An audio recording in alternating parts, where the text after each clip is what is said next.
Ladies and gentlemen, this is the AccountaBuddy podcast, episode 2. Episode 2 of the AccountaBuddy podcast. First, I think we get the sponsors out of the way, right? This particular podcast is brought to you by Yeti. Yeti has every type of possible drinking apparatus you could think of. Furthermore, they're coolers. I can't afford them, but I would get one if I could afford them. I told you, one of two things are going to happen. Yeti's going to be like, stop talking about us. Right. And if they do, we'll stop. That's probably number one. Or they'll be like, you know what? Wow, these guys got 10 followers listening to this. We might give them some free stuff. Right. So yeah, this particular part of the podcast is brought to you by Yeti. And also brought to you by AccountaBuddy. AccountaBuddy, exactly right. So in episode 1, we went over what AccountaBuddy is. AccountaBuddy is an app to hold you accountable to your goals. You're only lying to yourself if you say you achieved those goals and you have not. So what we're going to go over on these podcast episodes is just topics on, just broad topics on how everybody can further themselves, better themselves. And today's podcast is about if you feel overwhelmed with the amount of goals you want to achieve or what you want to do or how much weight you want to lose or how much money you want to make or whatever your goals are. It is very easy to feel overwhelmed. I mean, Don, we all feel overwhelmed. I feel overwhelmed every second of every day. Mm-hmm. But and if you don't, I think you're lying to yourself. No, you absolutely are. I mean, there's no way that you can. Yes, everybody could put on this facade of, I got it made in the shade. I know what I'm doing. I know how to do it. I need nobody but myself. But there's a sense of overwhelmness that everybody goes through, no matter what. I mean, I'm overwhelmed with this company. You know, we show up to these podcasts, our second one. You know, and I'm nervous about it. So I'm overwhelmed just thinking about what to talk about. Yeah, just trying to figure it out as we go. So right. If any of this is painful, really sorry, but we're overwhelmed. That brings us to our first thing is what we're doing here is trusting the process. Right. So how to overcome your overwhelmness. Like we kind of outlined a few different aspects on what to do. So trust the process, right? It sounds cliche, but it's very true. Right, there is a process set forward for whatever you're looking to do. Weight loss, make more money, reach out to your friends and family more, be more grateful for things that, you know, on a daily basis. There's a process involved, and you really have to trust it, right? You could get to day 1, week 1, week 2, and you're thinking to yourself, this isn't working. What I'm doing, what the process told me to do is not working. Right? So why am I putting in these extra 2-3 hours at work rather than going home or getting more sleep? Why am I making these? Because the direct result is not going to happen from that specific day. It's over time, the process will reveal itself to you like, okay, it is working. So that's one thing you got to do. You got to trust the process. I think a lot of people are pretty impatient, mainly with weight loss. You know, obviously a big focus of the podcast is weight loss. Right. And the app, right? Right. We've all gone through that. But too many times, and I know it's happened with you, it's happened with just almost everybody trying to lose weight, is they don't put in the time, right? You go that week, step on the scale, you lose 5 pounds, a weekend comes, and it all goes to hell because you right. You know, eat whatever you want. And then out of that, in 2 weeks, you work out, you feel great, but nobody gives you a compliment. So, you know, selfishly, you're like, wow, you know, right. Nobody noticed that I'm busting my ass here, right, trying to lose weight. And that's what's happened with me in the past. But right. What I have found with dieting in particular is you hit a couple walls with your diet, right? I hit them 5 days in, 2 weeks in, and they also want to, I think, a month in, to be honest with you, where you're like, man, what the hell am I doing? Why am I doing it? Mm-hmm. And then once you can fight through that, I think it goes, you know, the ball's rolling, right? So when it says trust the process, there's a TikTok that's like, keep showing up. Right. Off the top of my head, I can't. Right. It's specific audio, but yeah. But you just got to keep doing it, man. And right. then it's really, that's the accountability part of it, is do you have somebody there to keep you accountable? You know, for me, I actually didn't, right? When one of the 3 times I had to lose weight because I was not happy and overweight and unhealthy and my feet hurt and my back hurt, I did it alone. But the whole point of this is to not, right? So trusting that process, going with it. In my particular case was weight loss, right? Dominic's is a little different. He can touch to that just going through his career with real estate, because I know in the beginning of that it wasn't really something that was of course great to start off with. Yeah, just like with any commissioned job or I want to drop my 9 to 5, I want to be 100% in sales, right? I mean, and just to go off track, Dominic had a job with a pretty big company, right, where he could have stuck with it, made some good money eventually, but and it was a medical device company that is very well known. And sorry, I don't think people knew that. Oh no, they didn't. It's okay. Yeah, I'm good. Thank you. It's okay. You didn't. Well, big risk here. It was a big risk, but I trusted the process. I definitely had a support system, obviously, but you will go through stresses and setbacks and failures, right? Which leads us to our next step: is embrace it. Embrace you feeling overwhelmed. Embrace the stress. Embrace the failures. Embrace the pain, and persevere. If you reach this roadblock of pain and stress and failure, it's very easy to just fall back and say, okay, I made... He almost did. You almost did come back to... I did. I was going to... Interviewing for another job to come back. Yeah, I was going to completely uproot my life because my first year in real estate, I was like, okay, I'm not making the amount of money that I would like to make. So I got to go back. I got to go back to the 9 to 5. I interviewed for a job in Maryland. I was like this close. And I was like, you know what? Let me stick it out. Let me embrace this pain and like really own it and persevere. And I'm very happy I did, because I don't want to live in Maryland. I didn't even know you interviewed for a job in Maryland. So, yeah. We talked about it at the bar at the Poughkeepsie Grand Hotel a couple of years back. Anyway. Another thing is, one thing I have a terrible memory. So no, I have a great memory. That probably happened. So. Yeah, you gotta trust the process and embrace your poor memory. But no, embrace it, because there's going to be pain, there's going to be stress, there's going to be trials and tribulations along the way. Most people run away from it. Most people see it and then they cower back. Case in point, I was November, let's call it. Good. You can name any month, prior to the last year of my life where I'm losing weight. I'm on a great track. I weigh myself every morning, and then I have a weekend of terribleness, of going out, of eating bad. I gained 5 pounds, and then I let that mess with my head and go out, eat terrible, don't go to the gym, which results, it just snowballs into... what it resulted in? This company being started. That's true. That is very true. Because your ass couldn't just stick to one thing. That's true. So... Permission to hold you accountable? Yeah, go ahead. Stick to something, bro. Right. Permission to hold Dominic accountable. We ordered dinner prior to tonight, and he's always asking me, "Hey, Tommy, you're so great. How can I be more like you?" And I'm like, "You'll get there, man. Trust the process and embrace it, right?" And then he proceeded to pour, I don't know, a cup of dressing on his salad, his healthy salad. Yeah, it's terrible. You had that in your back pocket all night. I did, because I told you I was going to bring it up. Yeah, no. Well, listen, that's me. I'm holding you accountable. Right. Just because you order a salad, right, you don't need to pour a cup of dressing on it. Yes. So, hey, you're correct. Accountability is uncomfortable. See how uncomfortable he is right now? Yeah, I didn't let him know I was going to say that, right, because I wanted this to be uncomfortable for him. Accountability is uncomfortable, and there's a big hindering to downloading the app, putting your goals out in public, having your friends hold you accountable, your friends, family, or people, random people.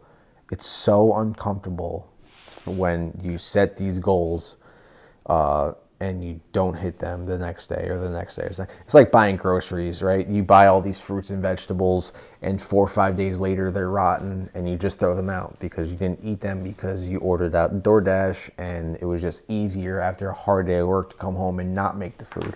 That is the uncomfortable part of being held accountable. I mean, this is not going to be something popular, right? This isn't a topic where people are going to like your goals and heart your goals, and you're only lying to yourself if you're saying you complete them, right? There was on the app, there's like this streak option where you can be you're on a 10-day streak, 20-day streak, you're on a hot streak. I had a terrible day and I didn't hit my 3,200 calories that I wanted to burn that day, and I couldn't check it off. And I it's so easy for me to lie and say, yeah, I did it, but I didn't do it. And my streak started over. Now I'm at 11 days.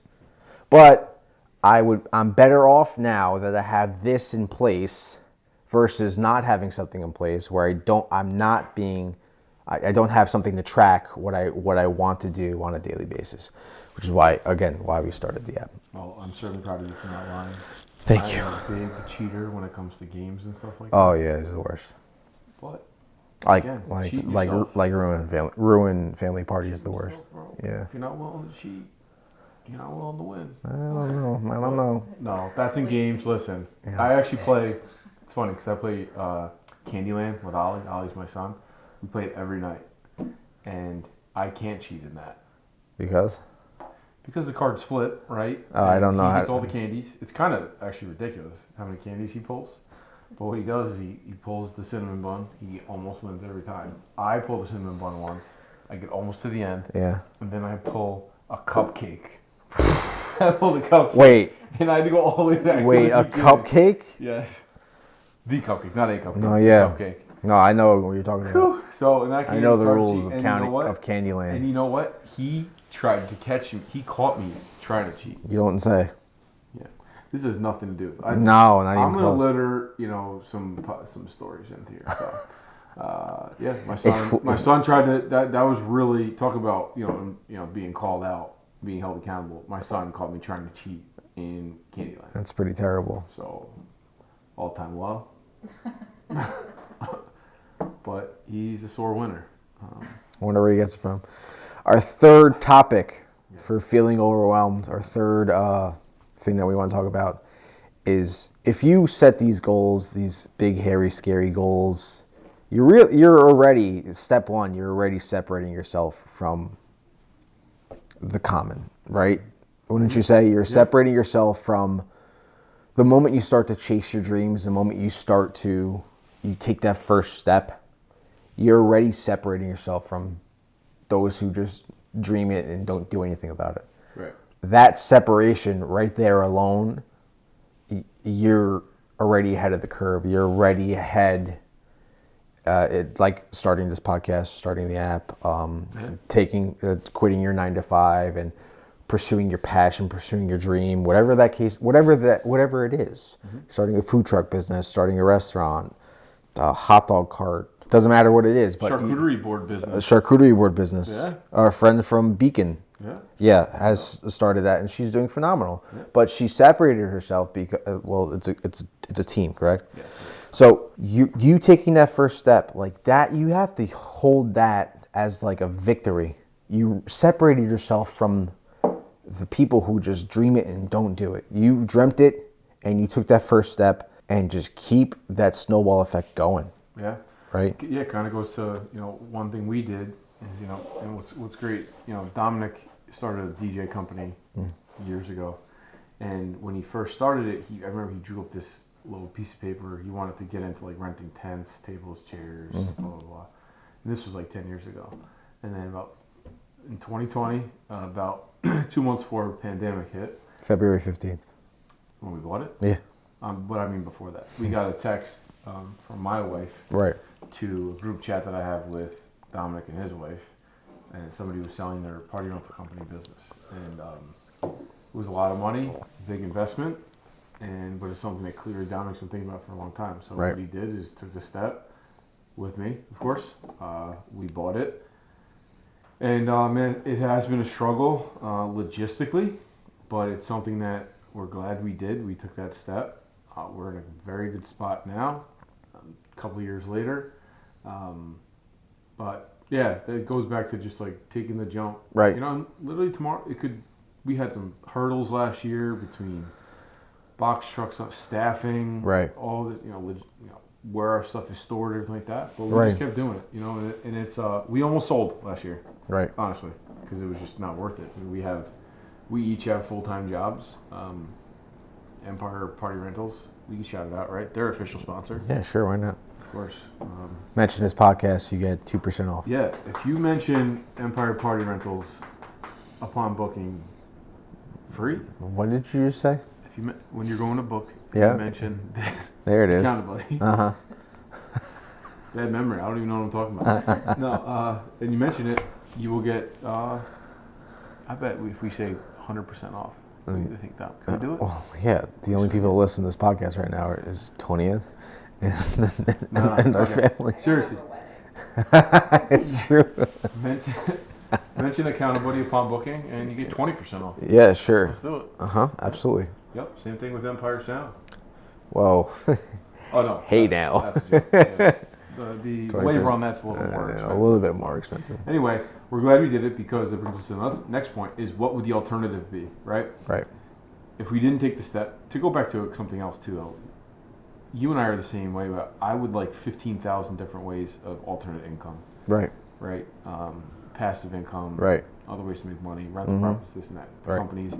And, two things you should invest in is, I think, real estate. Right. And businesses. Right. That's what we're trying to do. Right. Mm-hmm. So the alternative is that we could just work our job, save, right, retire eventually. Mm-hmm.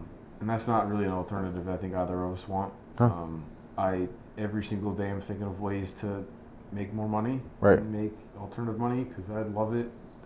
I want to be on below deck. I love below deck. Oh my God. So I one day will be. Is that why you kept mentioning yacht tours to me? Yeah, and I will be one of the good tippers. Oh, thank God! I was nervous you weren't gonna be. It's gonna happen one day. And yes. And I'll be on, and they're gonna be like, "Yo, that's the AccountaBuddy guy." I remember listening to his second podcast. So, no, the alternative is not that, right? It's obviously being stressed out, paycheck to paycheck. Oh yes, bravo, below deck. I will say, off topic, do you have a favorite captain for below decks? Is it Lee, Sandy? I've watched half of one season. Not really big. You actually watch below deck. I live for it. Cannot watch Love is Blind or Love is. Ooh, I can't. I did watch The Bachelor last night, and this guy is getting ripped apart. Ripped apart, and I'm living for it. By the way, right? He deserves it. Oh, yeah. What he did, and that was on air. I never watched it. Bad. Talk about gaslighting. I learned what gaslighting was last night, and it was not pretty. Not a good look for your boy. No, definitely not. Off topic, but anyway, okay, so what's the alternative? Just one thing on that. I've talked to people who are a bit older than me, or 50s, 60s, 70s, and you hear stories about these people that are older, and like, man, I really wish I would have done A, B, C, or D. I love this line, is you only get one life, and there's no sequel. So why not pursue your passion? You may pursue it, you may dump money into it and fail, but you'll never know what could have been if you didn't take that step to do that thing. I'll be completely honest. This AccountaBuddy, right? We went to go start it, and we found out what it would cost, right? And if you listen to the first episode, you know this was Dominic's idea. I knew Dominic was going to do this no matter what. Yes. So here's the alternative. Me being part of the success, right, or me watching it from the sideline being jealous of it. That's true. And that's reality. That's true. Like, permission to hold myself accountable? To hold yourself accountable, I please. lost my effing mind. That's true. Wasn't part of this and it took off. Oh, man. So I'd rather lose. It would have been exhausting. I'd rather lose the $1 million I invested in than not be a part of it. No, absolutely. You know? And I think what's good about like having this kind of mentality is once there's something put in your mind to where, okay, I think this is a great idea. I've had terrible ideas, and I've been called out for it. I've slept on them, And I'm like, all right, that was a bad idea. Toilet card, toilet buddy. Toilet card. That was a Michael Scott reference. No, So but if you don't watch The Office, that's our best show. absolutely. I mean, if you don't watch The Office, then you just really shouldn't be listening to the podcast. Toilet buddy, formerly known as Toilet Card. Yes. But anyway, the alternative is you look back on your life and say, what could have been? So I hope this resonates with one listener. Just start. Just do it. Start brewing your own beers. Start taking photos and selling them. Start a new children's book. We need something more than Cocomelon. And so our last topic of feeling overwhelmed comes from our boy David Goggins. And if you watch, first of all, if you are in this industry of wanting to start this, wanting to lose weight, YouTube is your best friend and it's free. Watch these videos. There's thousands of compilations out there. I watch them when I'm on the treadmill or when I'm in my third set, just because all these guys, there's plenty of them.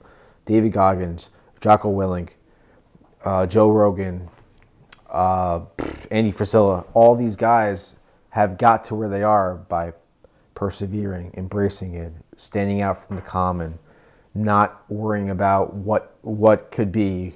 They go out and they do it, right? So David Goggins, he has this 40% rule.